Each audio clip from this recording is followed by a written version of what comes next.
बिस्मिल्लाहिर्रहमानिर्रहीम। अस्सलाम वालेकुम नाज़रीन, मैं हूं आपका मेज़बान फ़रासत सलीम। आप देख रहे हैं पाक वतन टीवी।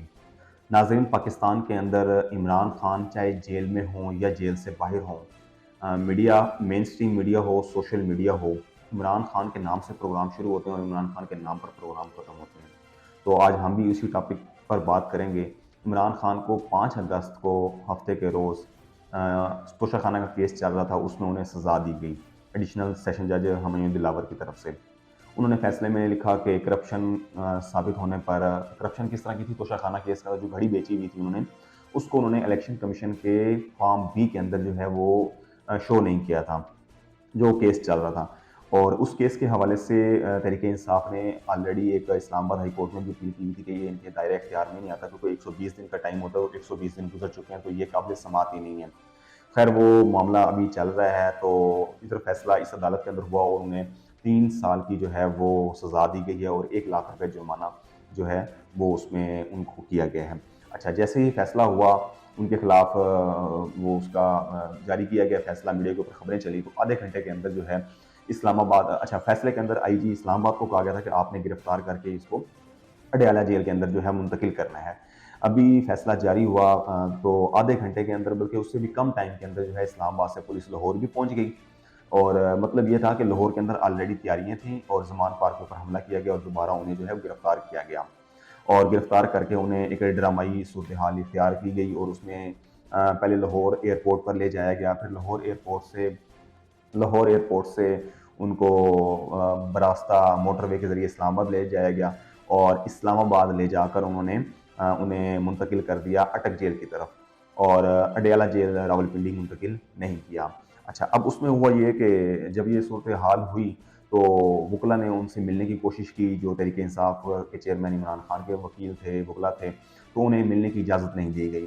फिर उन्हें जब इतवार के रोज़ दोबारा वो गए, उन्होंने कहा जी हमें मिलने दिया जाए, हमने अपील करनी है सज़ा के खिलाफ सुप्रीम कोर्ट के अंदर, इस्लामाबाद हाई कोर्ट के अंदर, तो हमने वकालतनामे के ऊपर दस्तखत लेने हैं। तो उन्हें जेल इंतज़ामिया की जानिब से किसी किस्म की मुलाकात नहीं करने की इजाज़त दी गई और उन्हें बताया गया कि आज छुट्टी का रोज़ है, जबकि ऐसा हरगिज़ नहीं होता। इतवार का रोज़ हो या छुट्टी का कोई त्यौहार हो, किसी दिन छुट्टी हो तो इजाज़त होती है मिलने के लिए। खैर, उन्होंने इसलिए कहा कि भई ये डिले टैक्टिक्स थी। तो जब उनकी कानूनी टीम आज फिर सुबह गई, मंडे को गई, तो सुबह उन्हें कहा गया कि आपने सुबह 9 बजे नहीं आना, आप 12 बजे के बाद आएँ। मतलब ये है कि 12 बजे के बाद फिर अदालतें, ज़ाहिर बात है, फिर बंद हो जाती हैं 2-3 बजे। तो वो आज का दिन, मंडे का दिन जो है वो फिर दोबारा उनका डिले कर दिया गया। अब उनके वकील जो हैं, नईम हैदर पंजोता जो हैं, उन्होंने एक दरखास्त जो दायर की है, उस दरखास्त के अंदर उन्होंने मौक़िफ़ इख्तियार किया है कि इमरान खान को अटक जेल से निकाल कर अडयाला जेल मुंतकिल किया जाए और उन्हें ए क्लास की कैटेगरी में शामिल किया जाए।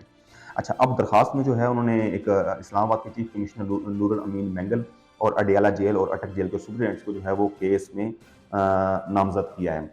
और इस्लामाबाद हाई कोर्ट के चीफ जस्टिस जो हैं, उन्होंने पहले तो उसकी अदालत के अंदर जो है इस पे ऑब्जेक्शन लगाई गई, एतराज़ लगाए गए और दरखास्त वापस की गई। फिर बाद में जो है वो एतराज़ात के साथ मंजूर की गई और इसकी समाअत जो है वो कल आमिर फारूक जो है वो करेंगे। अच्छा, एतराज़ात क्यों लगे?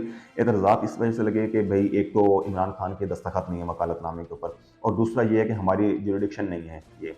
अच्छा, दस्तखत कैसे होते हैं? वो तो जेल में थे, उसे मिलने की इजाज़त नहीं दी गई, तो एक वो रह गया। और दूसरा ज्यूरिडिक्शन ये थी कि वो कहते हैं कि आप अटक जेल में हैं, तो अटक जेल के जो है अदालत के अंदर वहाँ जाके आप राब्ता करें। तो खैर, वो तो अब एतराज़ात के साथ मंजूर कर ली गई और उसकी कल समाअत है।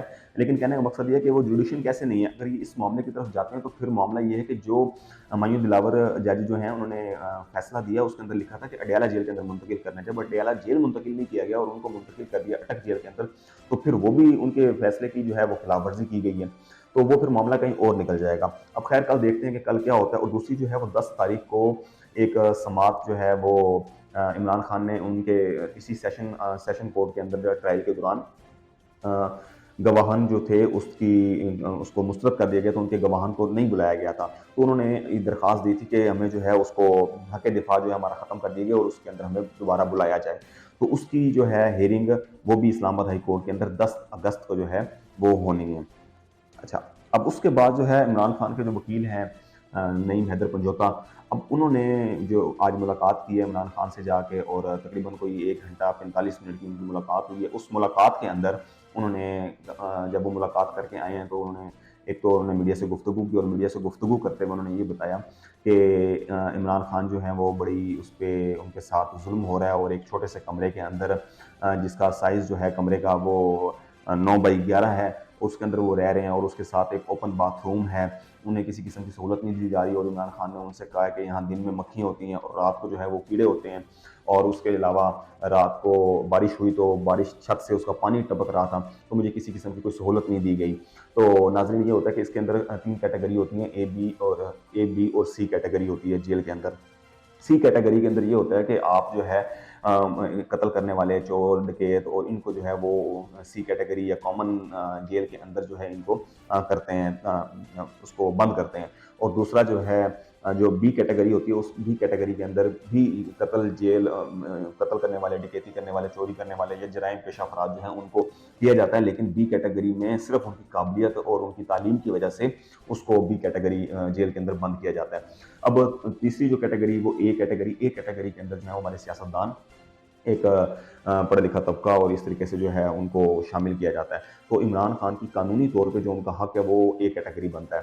तो इन्होंने जो है नईम हैदर पंजोता, इन्होंने कहा कि जी वो सी कैटेगरी के अंदर उन्हें किसी किस्म की सहूलत भी जो है वो नहीं दी गई। अब ए कैटेगरी के अंदर क्या होता है कि आपको 2 कमरों का जो है वो एक कमरा बना होता है जिसका साइज़ जो है वो 12 बाई 12 फुट का होता है, 12 बाई 12 का, और उसके अलावा उसके अंदर एयर कंडीशनर होता है, टेलीविज़न होता है, अखबारात की सहूलत होती है, बावर्ची होता है। और ये बी कैटेगरी की हो गई। और ए कैटेगरी के अंदर जो है वो तमाम चीज़ें ये होती हैं और उसके साथ 2 मुशक्कती जो काम करने वाले होते हैं वो आपको दे दी जाते हैं उसको, ताकि वो अच्छा फिर बी कैटेगरी के अंदर खाना अच्छा बावर्ची आपको बना के देगा और ए कैटेगरी के अंदर खाना घर से मंगवाने की इजाज़त होती है। अब इमरान खान को ना बी कैटेगरी में शामिल किया गया और ना ही ए कैटेगरी के अंदर शामिल किया गया है, और ये जो है उनके लिए एक प्रॉब्लम है। और दूसरा, इमरान खान के वकील ने कहा जी कि इमरान खान ने मुझसे कहा कि मेरे घर पर तीसरी दफ़ा हमला हुआ है। एक दफ़ा उनके ज़मान पार्क पर हुआ, फिर दूसरी दफ़ा वो इस्लामाबाद हाई कोर्ट में पेश हो रहे थे तब हुआ, और तीसरी दफ़ा जो है वो कह रहे हैं कि अब दोबारा फिर जब मुझे गिरफ्तार करने आए हैं तो वो बगैर वारंट के आए हैं और उन्होंने दरवाज़ा तोड़ा है और मुझे अगवा करके लेकर गए हैं। तो क्योंकि वारंट उनके पास नहीं थे, इस्लामाबाद पुलिस के पास थे, तो लाहौर पुलिस ऑलरेडी रेडी बैठी थी गिरफ्तार करने के लिए। तो ये एक वाक़या था, तो उन्होंने कहा ये मेरे साथ किया गया। दूसरा, उन्होंने कहा जी कि मुझे बुशरा बीबी से मिलने की इजाज़त दी जाए, क्योंकि दीगर रहनुमाओं को तो मिलने की इजाज़त है नहीं। दीगर रहनुमा कैसे मिल सकते हैं? कुछ रूपोश हुए हैं और कुछ जो है वो गिरफ्तार हुए हैं और वो नहीं आ सकते। अब बुशरा बीबी हैं, वो उनसे मिलने की वो ख्वाहिश रखती हैं और इमरान खान भी जो हैं वो कह रहे हैं कि मुझे उनसे मुलाकात मेरी करवा दी जाए। तो अब देखते हैं कल अदालत में जो आज हियरिंग होनी है, तो उसमें क्या जो है वो सूरत हाल निकलती है। अच्छा नाज़रीन, नईम हैदर पंजोता जो हैं उन्होंने कहा जी कि इमरान खान जो है वो एक बड़ी उसमें बुरी हालत में रह रहे हैं, लेकिन उनका चेहरा जो है वो मुस्कुरा रहे थे, उन्हें किसी किस्म की परेशानी तो नहीं थी। उन्होंने कहा जी कि मैं किसी सूरत जो है मुझे सी छोड़कर डी कैटेगरी के अंदर भी ये रखते हैं, तो मैं जो है रहना मंज़ूर कर लूँगा, लेकिन मुझे गुलामी जो है वो किसी सूरत भी काबिल कबूल नहीं है। तो अब देखते हैं कि क्या वो रुख इख्तियार करता है और उनको ये फैसिलिटी हुकूमत देती है या नहीं देती। और पाकिस्तान की तारीख में आज तक ऐसे कभी नहीं हुआ कि साबिक़ वज़ीर-ए-आज़म को जो है वो इस तरह जेल के अंदर जो है वो दाखिल किया जाए, बंद किया जाए। चाहे नवाज़ शरीफ भी है तो वो अटक जो है किले में बंद किए गए थे और अटक जेल में उन्हें वो जो है मुंतकिल नहीं किया गया था। और इसी तरीके से जब ये पिछली इमरान खान की हुकूमत के अंदर रहे थे, तो सिर्फ इमरान खान ने ये कहा था कि मैं एसी उतरवा दूँगा, तो वो बी कैटेगरी के अंदर थे, तो मीडिया के ऊपर जो है वो हंगामा खड़ा हो गया था। तो उनका खाना जो है वो घर से आता था और मरियम नवाज़ जो हैं वो बनवा के घर से लाती थी और घर पहले चेक होता था, उसके बाद खाना खिलाया जाता था। मियाँ नवाज़ शरीफ ने एक दिन भी खाना जेल के अंदर नहीं खाया और इमरान खान को उसके मुकाबले में खाना जो है वो जेल की रोटी और जेल की दाल और जेल की चाय जो है वो पिलाई जा रही है। अब वो सबको पता है कि कैदियों को कौन-सी चाय और दालें और रोटी कैसे खिलाई जाती है। तो यकीनन एक जो साबिक़ वज़ीर-ए-आज़म है उनके साथ ही एक नारवा सलूक किया जा रहा है, जो उम्मीद है कि अदालत इसको कल सुनेगी और उसमें जो है एक मुनासिब फ़ैसला जो है वो जारी करेगी। अच्छा, दूसरी तरफ नाज़रीन, तोशाखाना केस जो जिसमें फ़ैसला दिया गया है, इसके फ़ैसले के खिलाफ जो है वो एक अपील सुप्रीम कोर्ट के अंदर दायर कर दी गई है। एक अपील तो नईम हैदर पंजोता ने कहा कि हमने इस्लामाबाद हाई कोर्ट की भी और सुप्रीम कोर्ट की भी वकालतनामे पर इमरान खान के साइन करवा लिए और हम इस फैसले को चैलेंज करेंगे सुप्रीम कोर्ट के अंदर जाकर। दूसरी तरफ लाहौर हाई कोर्ट की साइमा सफ्दर हैं एडवोकेट, उन्होंने आइन के आर्टिकल 184 दो के तहत जो है वो दरखास्त दायर की। उन्होंने कहा जी वफाकी हुकूमत प्रोसिक्यूटर जनरल इस्लामाबाद और सजा सुनाने वाले सेशन जज हुमायूं दिलावर को फ्री बनाया जाए। और दरखास्त में मौका इख्तियार किया गया तोशा खाना का केस का फैसला जो है वो जल्दबाजी के अंदर सुनाया गया है और इसमें चेयरमैन पीटीआई को फेयर ट्रायल का हक नहीं दिया गया।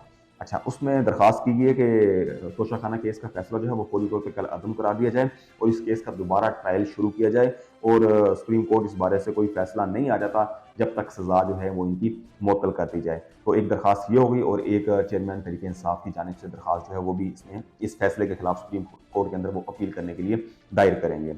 अच्छा नाज़रीन, अगर मैं यहाँ ये कहूँगा कि अगर तोशा खाना केस का फैसला फॉर एग्जाम्पल मुअत्तल नहीं होता, इसमें किसी की किस्म का कोई रिलीफ इमरान खान को नहीं मिलता, अव्वल तो ये मिल जाना है रिलीफ।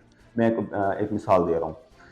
तो फिर इस केस को बुनियाद बना करना आने वाले वक्तों में जो भी हुकूमत आएगी वो इस केस के अंदर फिर जितने भी पार्लियामेंटेरियंस हैं, जिसमें नवाज शरीफ है, शाहिद खाकान अब्बासी है, राजा रियाज है, परवेज अशरफ है, शाहिद खाकान अब्बासी है, इसहाक डार है, जरदारी है, बिलावल भुट्टो, यानी कि ईच एंड एवरी पॉलिटिशियन जो है वो इस रगड़े में आएगा, क्योंकि इनमें से किसी भी सियासतदान ने इलेक्शन कमीशन के बी फॉर्म के ऊपर जो है वो ये दर्ज नहीं किया हुआ कि मेरे पास ये तोशाखाना के गिफ्ट मौजूद हैं या मैंने इनको बेचकर ये टैक्स जमा कराया हुआ है या मैंने ये बेचकर ये चीज़ बनाई है या मैंने इसको गिफ्ट की सूरत में किसी दूसरे को दी है।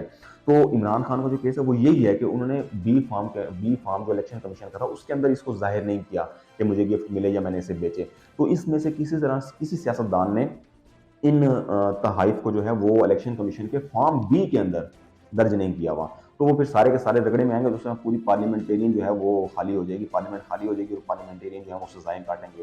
तो उसी से मद्देनजर रखते हुए कि सुप्रीम कोर्ट या हो सकता है इस्लामाबाद हाई कोर्ट से ये फैसला जो है वो कल अदम हो जाए। अच्छा, अब हुकूमत की स्ट्रेटजी क्या है कि वो ये चाह रही है कि उसे भी पता है हुकूमत को कि ये फैसला जो है वो बड़ा कमज़ोर है और इसके अंदर हो सकता है इमरान खान को पूरी तौर पर बेल मिल जाए या रिलीफ मिल जाए और वो बाइज्जत बरी होकर बाहर आ जाए या उसे बेल मिल जाए, बरी नहीं होता तो बेल मिल जाएगी। अब उनकी स्ट्रेटजी ये है कि एक तो उन्होंने हफ्ते को सजा करवाई कि फैसला सुनवाया गया ताकि हफ्तावार 2 दिन छुट्टी होगी अदालतों की, तो वो अपील नहीं कर सकेंगे सजा के खिलाफ। और दूसरा ये फिर इतवार को मुलाकात नहीं करने दी गई, तो सोमवार का दिन एक और जो है वो गेन कर लिया जाए। अब दूसरी तरफ जो है इमरान खान के ऊपर तकरीबन कोई 200 के करीब जो है वो मुकदमात बनाए गए हैं। अब उसमें एक उनका जो 190 मिलियन पाउंड का है अलकादर यूनिवर्सिटी वाला मामला, अगर उसके अंदर वो उसके अंदर इन्होंने कानून पास कर लिया कि नैब की हिरासत के अंदर जो है वो 30 रोज़ तक आप नैब के हवाले कर सकते हैं। जब जो कि इन्होंने पहले जब हुकूमत में आए अदम एतमाद के बाद फौरी तौर पर उन्होंने नैब के कानून में तब्दीलियाँ की और अपने आप को उन्होंने जब तमाम सियासतदान जिनके ऊपर केसेस चल रहे थे, जब उन्होंने रिलीफ हासिल कर लिया तो उन्होंने फिर अब जब इमरान खान की बारी आई तो उन्होंने अब कानून दोबारा फिर चेंज कर लिया। अब उसके तहत जो है वो 30 रोज़ तक आप ज़मानत नहीं ले सकते। तो हो सकता है कि हुकूमत की ख्वाहिश ये हो कि इसको अलकादर यूनिवर्सिटी केस के अंदर जो है नैब के हवाले कर दिया जाए, ताकि अगर ये इस केस से बेल हासिल होती है इनको इमरान खान को, तो दूसरे केस के अंदर जो है वो इसको 30 रोज़ के लिए अंदर रखा जाए या इसके अलावा किसी और पर्चे के अंदर भी डाल के, ताकि एक के बाद दिगरे एक पर्चे के बाद दूसरे पर्चे तीसरे पर्चे के अंदर जो है इनको गिरफ्तार करते रहें, ताकि वो फिर ज़ाहिर बात है कि जो फिर एक से एक पर्चे के अंदर गिरफ्तार होते जाएंगे, गिरफ्तारियाँ डलती रहेंगी, तो फिर हर उस गिरफ्तारी के लिए अलग जो है वो बेल करवानी होगी, जो एक बहुत ही इनके लिए मुश्किल वक्त आ सकता है। अच्छा नाज़रीन, अब यहाँ ये है कि एक जब इन्हें गिरफ्तार किया गया तो ख्वाजा आसिफ हैं, तो उन्होंने उसके अंदर ख्वाजा आसिफ ने एक ट्वीट की और उसके अंदर उन्होंने लिखा कि जब जुल्फ़िकार अली भुट्टो को गिरफ्तार किया गया तो जियालों ने खुद पर पेट्रोल छिड़क कर आग लगा ली थी। यूथियो साड़ा काम सी दसना अगों तोहाड़ी मर्जी। तो ये इनकी जो जुगतियाँ लगाते हैं ख्वाजा आसिफ, ये वज़ीर दिफ़ा हैं, इनके सफ़ेद बाल हैं सर के ऊपर, कबर के अंदर इनकी टांगें हैं। तो ये इनको ज़ेब नहीं देता कि भई जो इनका ओहदा है उसके हिसाब से ये बात करें।